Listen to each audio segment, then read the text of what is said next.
Hollywood in the 1920s was both paradise and purgatory. It was a place where stars shone brighter than any in the world, their faces plastered across newspapers and theaters, their names whispered in the homes of ordinary Americans who found escape in their celluloid dreams. By then, movies weren't just an amusement, they were a cultural force. Half the country went to the cinema weekly, and within a decade that number would swell to nearly 90%.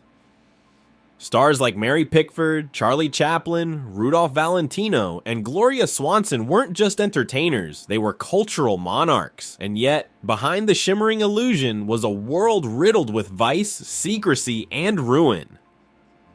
The 1920s brought not one, but a string of scandals so sensational they nearly toppled Hollywood itself, feeding the public's morbid fascination with fame while igniting moral crusades that sought to rein in the wildness of the film colony. Each year between 1920 and 1924 seemed to bring another headline-grabbing calamity, each one bigger and darker than the last. The first shock came in 1920 with the tragic death of Olive Thomas, the original flapper. Olive was young, vivacious, and symbolic of the new modern woman who laughed, smoked, and drank in ways that scandalized the older generation. She was married to Jack Pickford, the brother of America's sweetheart Mary Pickford, and their union was the stuff of gossip columns, passionate, tumultuous, and fueled by the excess of Hollywood nightlife. In September of that year, Olive was in Paris with Jack when she ingested mercury bichloride, a toxic solution intended for syphilis treatment. Whether it was a tragic mistake, an impulsive act, or something darker, no one could quite say, but she was dead within days. The press ran with every angle, from painting Olive as a fallen woman undone by vice to portraying her as an innocent victim of a tragic accident. To Americans who had just begun embracing movies as wholesome entertainment, the death of such a high-profile young actress from something as sordid as poison was shocking. Olive's passing set the stage for what would become an unrelenting appetite for Hollywood scandal, and as tasteless as it sounds, it was only the beginning.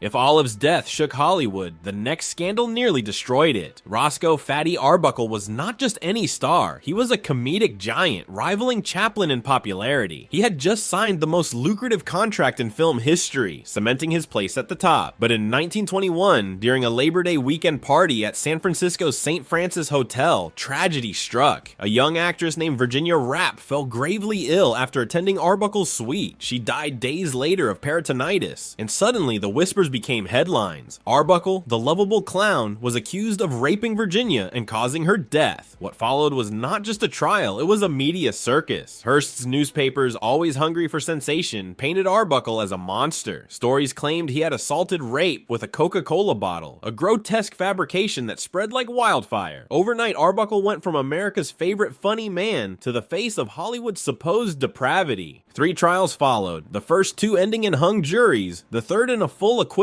In fact, the final jury issued an apology to Arbuckle, declaring him innocent, but it didn't matter. His career was ruined. He lost his wealth, his home, his reputation, and his peace of mind. Virginia Rappe's reputation was no less destroyed, her character smeared by defense attorneys and gossips alike. The truth of what actually happened remains murky, obscured by lies, political ambitions, and sensational reporting. Some say Virginia suffered from a chronic condition that had nothing to do with Arbuckle. Others believe she was the victim of a botched abortion. But to the public, the nuance was irrelevant. Arbuckle was guilty in the court of public opinion, guilty of embodying the excess and sin that critics already suspected lurked in Hollywood's mansions and hotel suites. The Arbuckle scandal was devastating not just to him, but to the entire industry, as moral reformers and politicians began demanding regulation of the film business, convinced Hollywood was corrupting America's youth. While Arbuckle's legal ordeal dragged on, another scandal erupted, one that was darker still because it involved death by murder.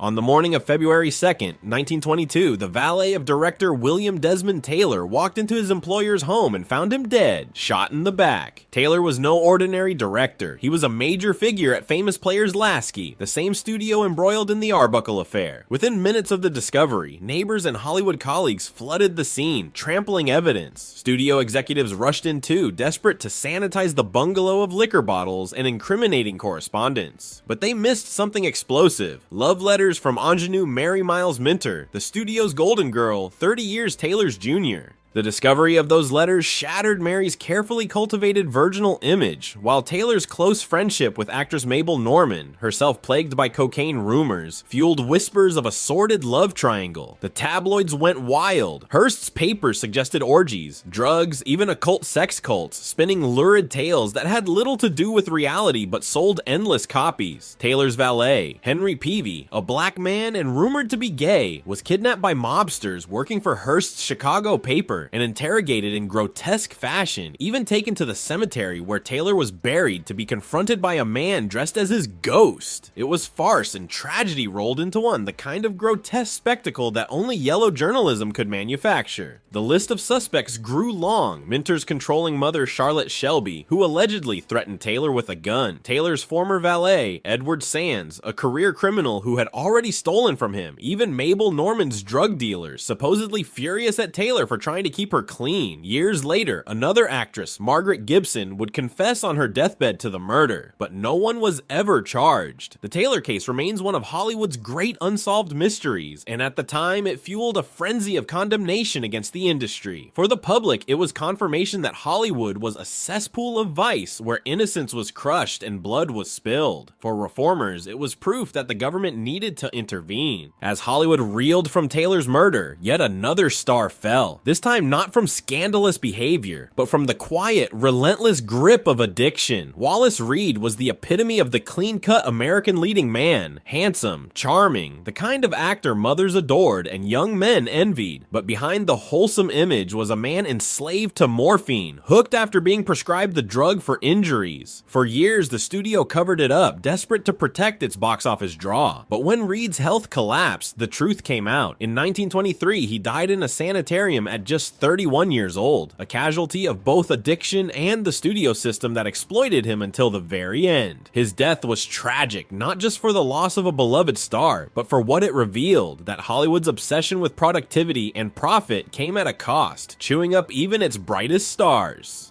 His wife, broken-hearted, turned his demise into a cautionary tale, producing films warning of the dangers of drugs, a kind of public penance for an industry that had allowed his suffering to remain hidden until it was too late. By the time the final scandal of the era hit in 1924, the public was already primed to believe the worst of Hollywood, but even then, the circumstances were outrageous enough to ignite decades of speculation.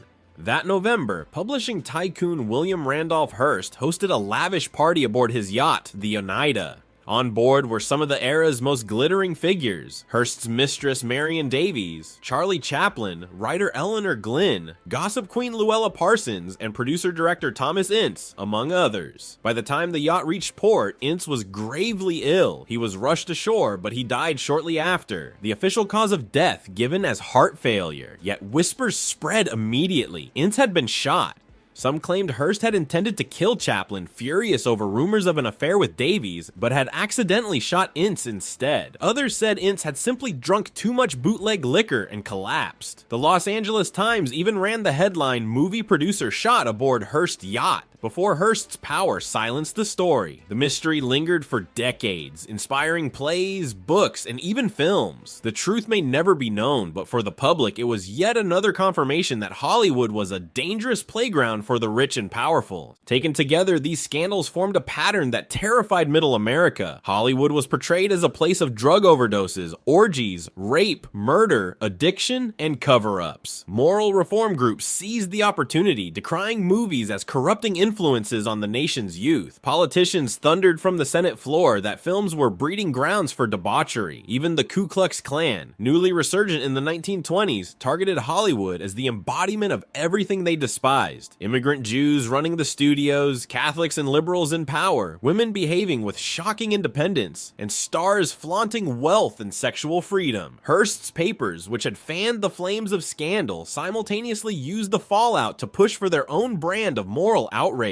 In truth, Hollywood was both less and more depraved than the headline suggested. Stars like Olive Thomas and Wallace Reed were more victims than villains. Arbuckle may have been guilty of nothing more than bad judgment and indulgence, yet he was destroyed. Taylor's murder remains unsolved, not because of an all-powerful conspiracy, but because the studios interfered with evidence and the press cared more about lurid headlines than justice. Ince's death may well have been natural, but the myth of his shooting was too tantalizing to resist. honest. Still, perception mattered more than truth. To the public, these scandals were proof that Hollywood was rotten at its core. And yet, paradoxically, the scandals also fed Hollywood's allure. Audiences gasped at the headlines, condemned the stars, and then kept going to the movies. If anything, the scandals made Hollywood feel more forbidden, more exciting. The danger was part of the attraction. Out of this crucible of crisis emerged the self-regulation system, with Will Hayes installed to clean up Hollywood's image and impose decency on the screen. It was both a PR maneuver and a political necessity, born of the fear that otherwise the government would step in. Looking back a century later, the scandals of 1920s Hollywood seem both familiar and strange. Familiar because they echo the same patterns we still see today: celebrity excess, media exploitation, public outrage. Strange because of the rawness of it all. The way lives were destroyed, not just by private mistakes, but by the relentless machinery of gossip and moral panic. Olive Thomas's overdose, Arbuckle's fall, Taylor's unsolved murder, Reed's addiction, Ince's mysterious death. Each one was a tragedy, but together they were something more, a cultural turning point when America first began to see Hollywood not just as a dream factory, but as a place where dreams curdled into nightmares.